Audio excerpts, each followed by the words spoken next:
আমন্ত্রণ সকাল ৯টার নিউজে, সাথে আছি আমি তাসলিমা তিথি। বিএনপি চেয়ারম্যান তারেক রহমানের ময়মনসিংহ সফর ঘিরে দলীয় নেতাকর্মীদের মাঝে উৎসবের আমেজ বিরাজ করছে। দীর্ঘ ২১ বছর পর আজ তার আগমনকে কেন্দ্র করে ময়মনসিংহের সার্কিট হাউস মাঠে নির্বাচনী জনসভার প্রস্তুতি নিচ্ছে বিএনপি। সার্কিট হাউস মাঠে জনসভার জন্য মঞ্চ তৈরির কাজ চলছে। তারেক রহমানের জনসভাকে জনসমুদ্রে পরিণত করা হবে বলে জানিয়েছেন দলীয় নেতারা।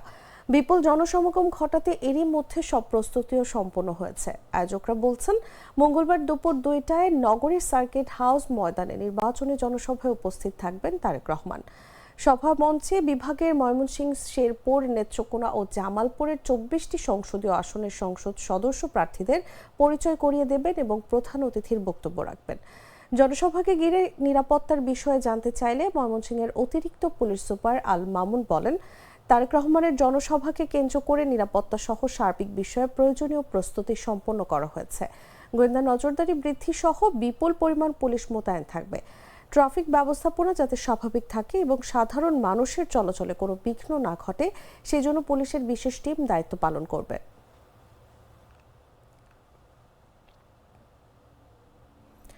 তাহাজ্জুদের পর একটি দল ভোট কেন্দ্র দখল, সিল মারার পরিকল্পনা করছে বলে মন্তব্য করেছেন জাতীয় নাগরিক পার্টির আহ্বায়ক ও ঢাকা ১১ আসনের প্রার্থী নাহিদ ইসলাম। সোমবার রাতে লক্ষ্মীপুরের রামগঞ্জ পাইলট বালিকা উচ্চ বিদ্যালয় মাঠে আয়োজিত ১১ দলীয় জোটের পদযাত্রা কর্মসূচির প্রধান অতিথির বক্তব্যে তিনি এসব কথা বলেন।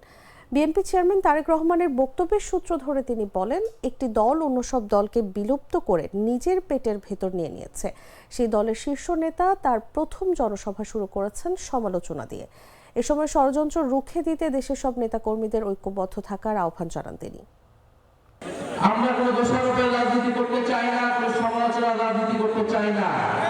আমরা সুস্থ কথাটা জনগণকে ভুলিয়ে দিচ্ছি। কেবল বলা হচ্ছে তাহাজ্জুদের পরেই ভোট কেন্দ্রে উপস্থিত থাকতে, তাহাজ্জুদের পরেই তারা সিল মারার পরিকল্পনা করতেছে, ভোট কেন্দ্র দখলের পায়তারা করতেছে। ইনশাআল্লাহ ঐক্যবদ্ধ বাংলাদেশের নেতাকর্মীরা সকল ষড়যন্ত্র রুখে দিবে। 12ই ফেব্রুয়ারি আমরা অপেক্ষা করব, আমরা ভোট কেন্দ্র পাহারা দিব। আমাদের বোনেরা, আমাদের মায়েরা, আমাদের সাধারণ মানুষ যাতে নির্বিঘ্নে নির্ভয়ে উৎসবমুখর পরিবেশে ভোট প্রদান করতে পারে।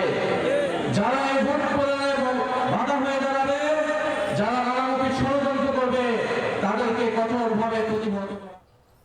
জামায়াতের নেতারা গোপনে আমেরিকা ও ভারতের সঙ্গে বৈঠক করেছেন। এখন বিভিন্ন বিদেশি দূতাবাস ও কূটনীতিকদের সঙ্গে বৈঠক করবেন বলে মন্তব্য করেছেন ইসলামী আন্দোলন বাংলাদেশের আমির ও চরমোনাই পীর সৈয়দ মোহাম্মদ রেজাউল করিম। গোপনে বৈঠক কেন প্রশ্ন তুলে তিনি বলেন, নিশ্চয়ই এর মধ্যে ষড়যন্ত্র রয়েছে।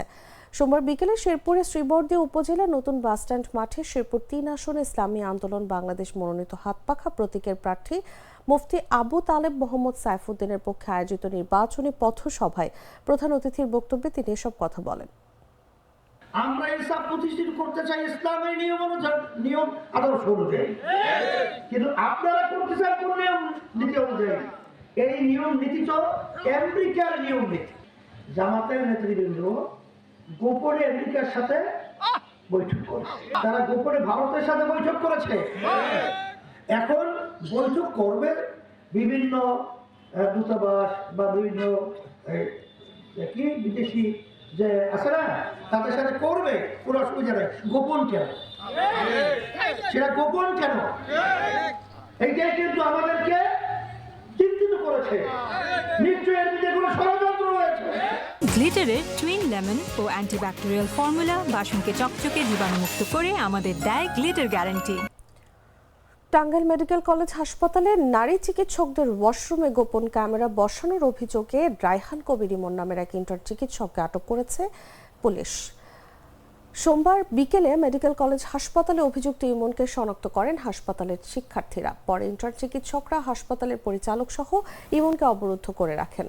খবর পেয়ে ঘটনাস্থলে ম্যাজিস্ট্রেট, পুলিশ, ডিবি পুলিশ ও সেনাবাহিনীর সদস্যরা উপস্থিত হন।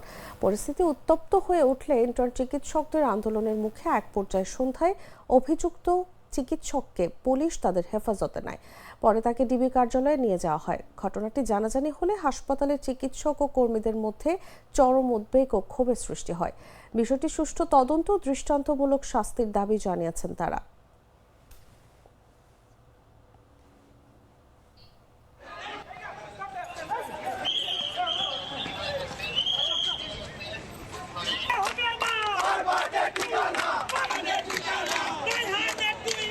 বাছাইকৃত লাল সরিষার দানা থেকে তৈরি হয় প্রাণ সরিষার তেল, আসল ঝাঁঝে আসল স্বাদে।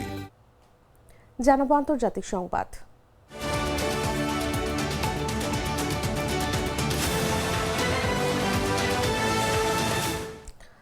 গ্রিসের টিকালা শহরের কাছে একটি বিস্কুট কারখানায় বিস্ফোরণ ও অগ্নিকাণ্ডের ঘটনায় 5 জন নিহত হয়েছেন।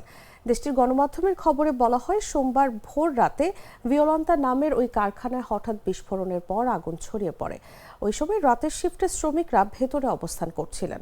প্রথমে 4 জন কর্মীর মরদেহ উদ্ধার করা হলেও পরে ধ্বংসস্তূপের নিচ থেকে আরও একজনের মরদেহ পাওয়া যায়। এতে নিহতের সংখ্যা বেড়ে 5 জনে দাঁড়ায়। নিহতরা সবাই কারখানার কর্মী এবং অধিকাংশই নারী। এই ঘটনায় অন্তত 7 জন আহত হয়েছেন, যাদের মধ্যে একজন দমকল কর্মী রয়েছেন। আহতদের গ্রিসের ত্রিকালার বিভিন্ন হাসপাতালে ভর্তি করা হয়েছে। তাদের মধ্যে কয়েকজন ধোঁয়ায় শ্বাসকষ্টে ভুগছেন বলে স্থানীয় স্বাস্থ্য কর্তৃপক্ষ জানিয়েছে।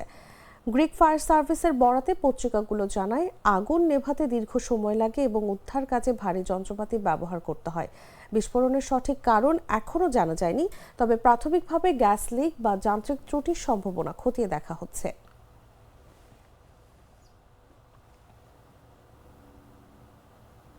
সংবাদ শেষ করব খেলার খবর জানিয়ে।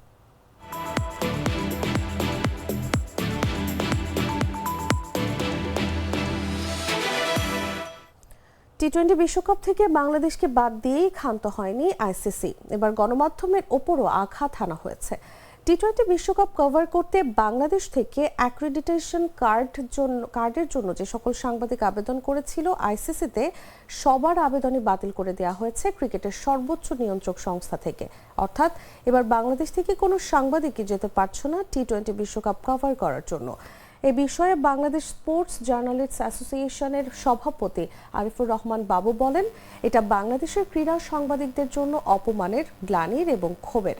1999 সালে বাংলাদেশ সর্বপ্রথম বিশ্বকাপ খেলার সময় থেকে শুরু করে প্রতিটি আসরেই উল্লেখযোগ্য সংখ্যক বাংলাদেশি সাংবাদিকের উপস্থিতি ছিল। শুধু তাই নয়, 1999 বিশ্বকাপের আগেও যখন বাংলাদেশ ক্রিকেট দলের উপস্থিতি ছিল না, তখনও অনেকগুলো বিশ্বকাপ আসর কভার করার অভিজ্ঞতা ছিল বাংলাদেশের সাংবাদিকদের।